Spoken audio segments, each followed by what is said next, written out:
I know that there have been plenty of videos and discussions already made talking about the world design, level design, and interconnected nature of From Software's Dark Souls. I'm not here to dispute that at all. In fact, I made this video to go even more in depth on some of the specific level design choices in just the first couple areas that help contribute to Dark Souls' amazing design. I think to start, it's important to get my own personal thoughts on how level design should be approached, laid out clearly so that you can understand where I'm coming from with all the assertions I'll be making. I believe that level design boils down to three major concepts, which I call the three T's: teaching, testing, and trial. Teaching is, as you can guess, an introduction of a topic, mechanic, rule, pattern, or piece of gameplay. This is best done when there is little to no danger to the player, giving them ample time, or as much time as they need, to analyze their approach to the problem. Testing is the small increments after a concept is taught that tests the player on what they've learned, generally ramping up the threat level or cutting down on the response time that the player has. They have to use what they've learned to act more quickly. Oftentimes, the testing portions can be skipped or bypassed using other strategies, but they are there to reinforce the lesson. The trial is a gateway that forces the player to use what they've learned in order to pass a threshold. Progress halts for the player until they use what they've learned. This is much more common to see in platformers like Mario, Metroid, or Mega Man, where a boss literally cannot be beaten without the employ of a mechanic that has been taught up to that point. In Dark Souls, a lot of trials can be considered testing, especially for more skilled players, as we will see later. There are very few challenges in Dark Souls that full stop demand playing the game a specific way. A lot of games with combat systems use the trial of newly learned mechanics to make fights astoundingly easier or faster. In truth, testing and the trial are very similar, but what's important to remember is that generally speaking, testing gives more ample time, security, and more of a chance to analyze the situation than the trial. Additionally, the trial oftentimes incorporates other elements or mechanics that have already been learned into the trial. Think of the Water Temple in Zelda Ocarina of Time constantly testing the player on how to use the hook shot for both puzzle solving and platform traversal, but also for combat to deal damage or grabbing items. Then, when it's time for the boss, the player has to be wary of the incoming attacks while snagging an item in order to deal damage to the boss. Not only is there added threat of the boss being able to attack far more than any Water Temple enemies up to that point, but the boss will also act quite aggressively, with relentless attacks towards Link no matter how long the player may wait around. Another major part of level design is just psychology, conditioning and recognizing or creating patterns where possibly none exist or where patterns have been made. Dark Souls is a game well known for conditioning players to watch their every step or otherwise be overly cautious, but there are a lot of ways the game pulls you in the right direction that are nowhere near as obvious or dangerous as a raised tile on the ground. Employing these psychological tricks can be used really obviously or even for metaphorical effect. The original Mario is constantly moving from left to right. A lot of humans, especially Westerners, already associate left-pointing arrows with backwards and right-facing arrows as forwards. So Mario isn't just moving to the right, he's moving forward. This also gives the game a better feel of progression. You're never revisiting an area. There's no backtracking. The progress is always to the next thing. Other games, like Spec Ops: The Line, will use similar tricks for a more narrative bend. In Spec Ops: The Line, every level starts off very high up, oftentimes higher up than makes sense given the circumstances or where the previous mission ended.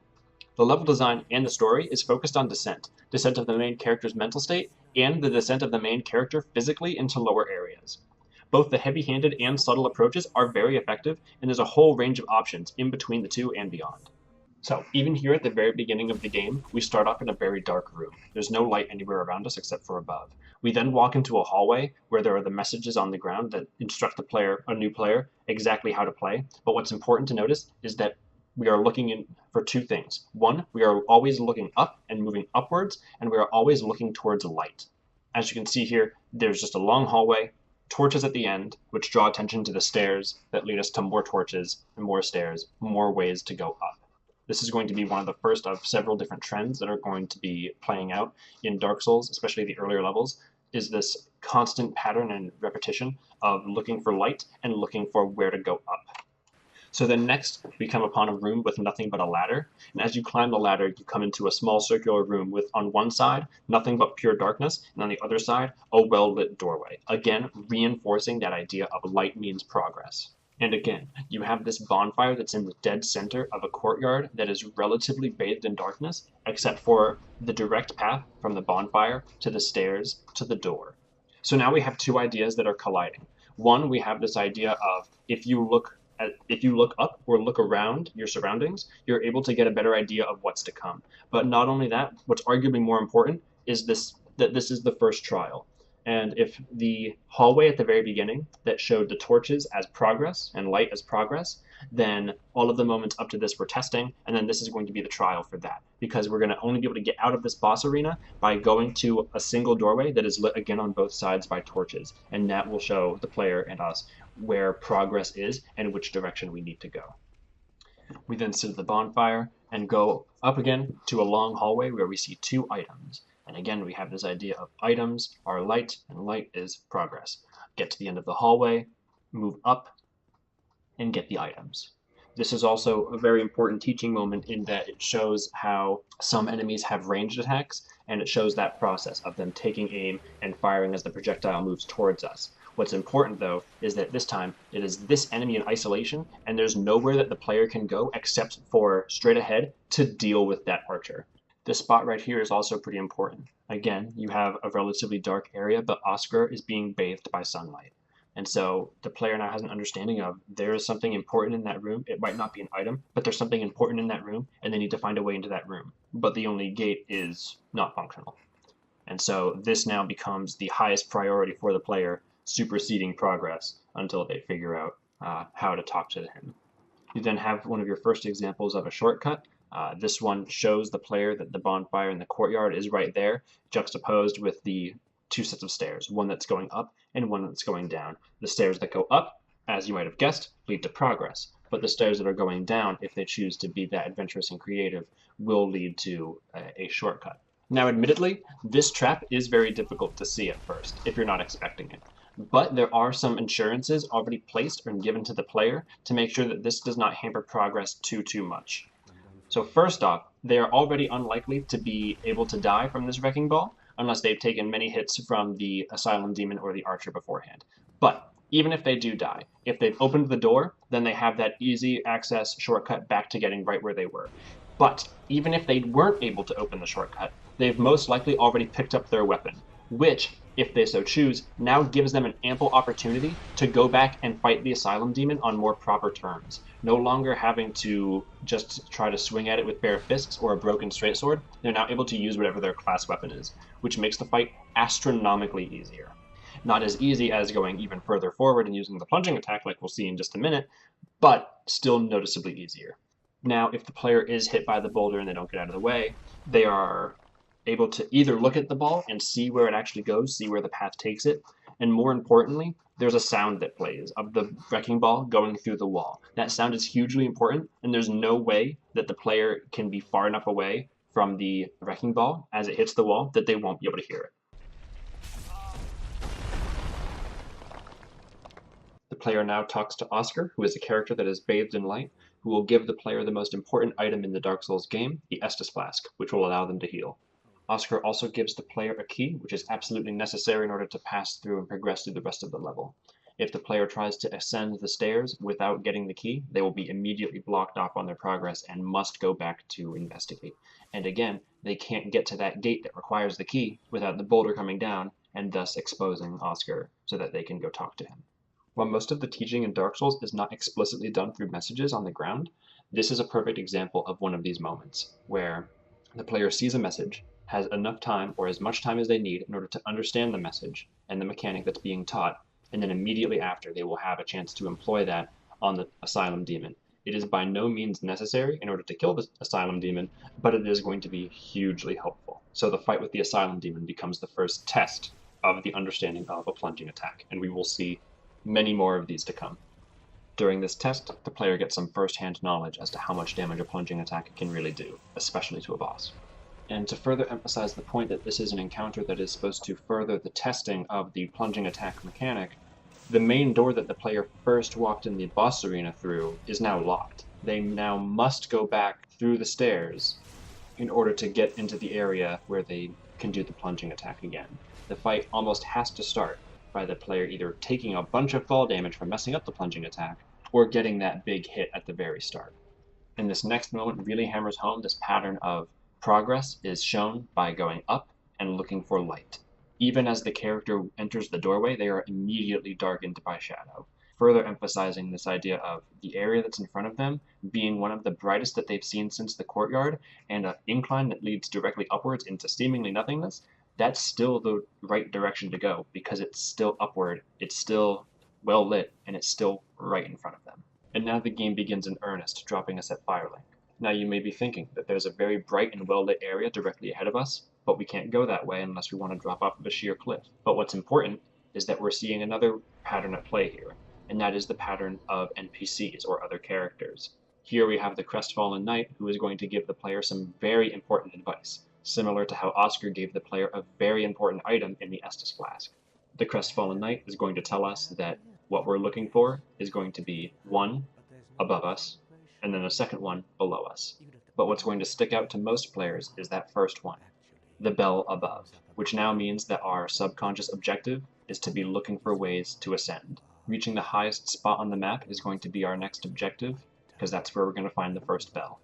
Most of Firelink is kind of maze-like and does have hidden treasures for those who choose to look for them, but what's important is that from this starting location, just sitting at the bonfire and looking around, there's really only one clear path to go, and that's the path that's dotted with bright lights from different items on the ground, as well as the only one that looks to obviously and immediately be going in an upward direction, where we can see items off in the distance.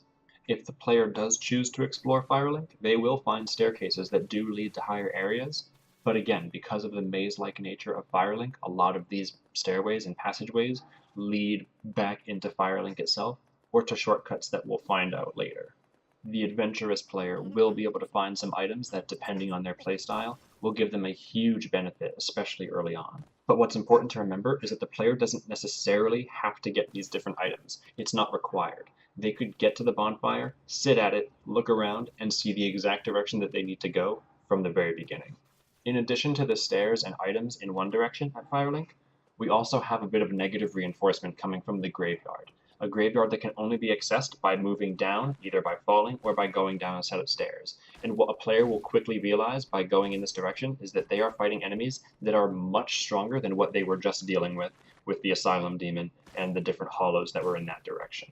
This point is only going to be further proven if they choose to descend into the catacombs, where they will find reanimating skeletons and enemies that attack with magic from a distance. Again, two things of which they have not encountered anything similar to as of yet. These are both hugely important symbols that show that the player may just be out of their depth by coming this way, and they need to find another way to go. And while some people might look at this and say that it's the game punishing the player for exploring, what's important to remember is that the correct path was a lot easier for them to find than the navigating of Firelink and the maze-like structures in order to find the graveyard. Additionally, there are some areas in Dark Souls that can only be discovered by exploring and treading off of the beaten path. Places like the Ash Lake, the Undead Asylum on your return trip, and then therefore the Painted World of Ariamis are all areas that you can only access by exploring, and that are not necessary to complete in order to beat the game. And here we see an echo of something that was taught in the Undead Asylum, and that is a combination of enemy types. So at the Undead Asylum, right before the Asylum Demon, we had an encounter with two hollows, both of whom were using a melee weapon, and then one from afar using a ranged weapon, specifically a bow and arrow. And now we have pretty much the upgraded version of that, where we have someone chucking firebombs up on the cliffside, and then we have the two armored hollows that are down in the pits with us. This is arguably one of the most important lessons that Dark Souls teaches this early on, is this idea of having to tackle situations and combat encounters where you have enemies where some are up close and some are able to keep their distance. And throughout the next couple areas, we're going to see that idea at play in a lot of different variations. And all of these encounters where it is at play are going to be perfect examples of how the game is testing the player on this idea of multiple different types of enemies. This encounter in particular is just a classic 2 melee fighters, 1 ranged fighter. Everything is static, the arena is relatively small, and the player can see all the different pieces on the board, so to speak.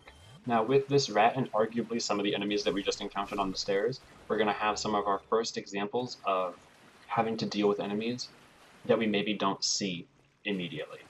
Pretty much the player is going to have to learn how to adapt to when an additional piece comes onto the board that they weren't able to see. And just so it's been said clearly, a lot of these situations can be considered teaching moments because 1, the bonfire is super close by, and 2, if the player so chose, they could have sat below the cliffside and just studied the entirety of the situation before ever having to go near it. They didn't necessarily have to progress until they were comfortable doing so. And for the most part, from outside of a certain range, nothing was going to come after them. They were safe. And so here we're going to have a sort of combination of those first 2 points. First, there's going to be a ranged enemy that's throwing things at us, but then secondly, there's an enemy that comes out of an area that we weren't able to see. And this is all done in a much smaller arena than what we've been used to so far. And now we are well and good into the testing phase because there is much less time for reaction and preparation that the player has in order to handle this situation in front of them. The player then encounters a small stairway that leads, as you guessed, up and into the light, and from now on I'm just going to have a counter happening whenever the player needs to move up and or towards light. The surprise landing from the dragon does offer a bit of caution and premonition for the player for what's to happen, but then they can see the dragon fly off into the distance up in the direction that the player also needs to go. And in the back of their mind, that dragon will still be a lingering presence, but maybe not at the forefront of their mind as they're dealing with the enemies to come. So now we start getting into the meat of some of these more interesting encounters. Here we have more enemies than the player has ever faced at one time, a total of 4 enemies, 3 of which are going to be using melee weapons and rushing towards the player, and the 4th enemy that the player can easily see is in an advantageous position where they're able to shoot down on them with a projectile. So these are all things that the player has seen already before, but this is the first time that the numbers have been cranked up this high, or that the archer is in this precarious of a position, that they're not able to just quickly go and take them out first. This bonfire is also incredibly important because it puts right in front of the player's face the fact that sitting at a bonfire will respawn enemies that have been killed. There have been other bonfires and other enemies near them, but it is possible that players may not have noticed or been able to see the effects of sitting at a bonfire. But here, if they run past the enemies, sitting at the bonfire makes the enemies reset, and if they had killed the enemies, sitting at the bonfire respawns the enemies. Next, we have 2 tests that are one after the other. First, we have this straight bridge with 3 people using ranged attacks firing down on the player. There's no way for the player to deal with these ranged attacks right now, and so they just have to run through the bridge, run across the bridge, which then leads them to the second test, which is going to be 3 enemies in total, 2 in front of the player and 1 waiting behind a door for the player to come in.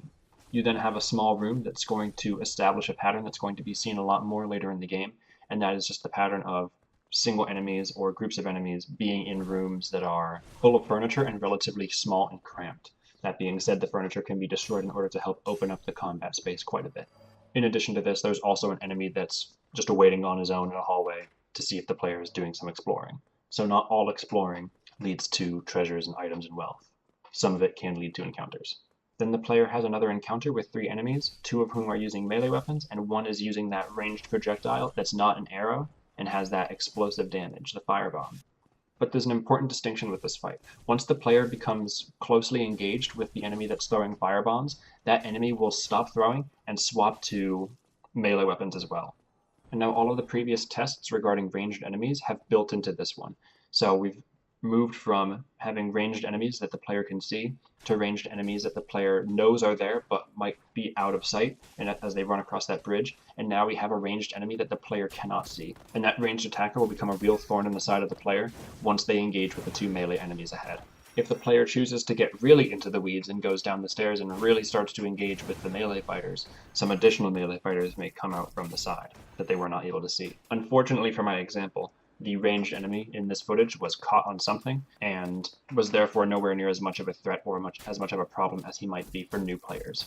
Past that encounter, we then see an example of exploration leading to both an extra hard encounter and an item. This combination of concepts is going to hint to the player that sometimes the best loot may be guarded by an enemy that's tougher than what they've been facing up to this point. Next, we have a repetition of the wrecking ball trap from the very beginning of the game. This one is a lot easier to see, and if the player doesn't see it before they go up the stairs, there is a little bit more reaction time that they have to see this bright red flaming barrel coming down the stairs, rather than the dark wrecking ball in the dark room on the dark stairs. Small, quick additional note that the Titanite lizards, being these relatively small but still bright creatures that kind of scuttle along the ground, looking similar to but not identical to items, is a great way to show that they are relatively harmless but grant extra rewards from killing them. And the fact that they run away from you just solidifies that point. And so here we are. For many new players, this is going to be one of the first major trials. Now, this is one of the largest stretches of land without any enemies that are visible that the player has seen up to this point. Additionally, once the player walks a certain distance forward that's not enough to trigger the boss, they will start hearing that same clinking of arrows hitting stone that they may have heard by the tower when they had to deal with that first archer that was behind them that they weren't able to see. But this is the trial of dealing with archers while simultaneously dealing with melee enemies. Instead of just one archer behind the player, now there's two. And instead of three standard enemies or two standard enemies or one standard enemy in front of the player, it's now a boss. And they have to make that judgment call of, during the fight, do they deal with the archers or deal with the boss? If they don't take the time to notice their surroundings and take the necessary precautions before the fight even starts. That situation with the tower, where there's one archer shooting down on the player as they deal with two or three or four enemies at once, is the almost identical precursor to this situation here.